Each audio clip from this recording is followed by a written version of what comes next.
ఒక చిన్న అమ్మాయి, చిన్న అబ్బాయి ప్రతిరోజు మంచి అలవాట్లు పాటించేవారు. ఉదయం లేచిన వెంటనే వారు త్వరగా నిద్రలేచి బ్రష్తో పళ్ళు శుభ్రంగా తోముకునేవారు. తర్వాత బాత్రూంకి వెళ్ళి శుభ్రంగా పనులు చేసుకుని చేతులు కడుక్కునేవారు. స్నానం చేసి శరీరాన్ని బాగా రుద్దుకుని శుభ్రమైన బట్టలు వేసుకునేవారు. తల దువ్వుకుని అవసరమైతే తలకు నూనె రాసుకునేవారు.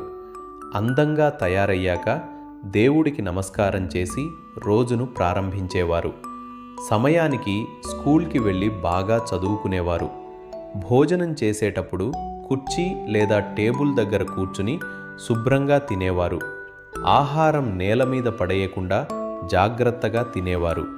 ఆటల తరువాత బొమ్మలను సర్దుకుని ఇంటిని శుభ్రంగా ఉంచేవారు. నీళ్లు బాగా తాగేవారు.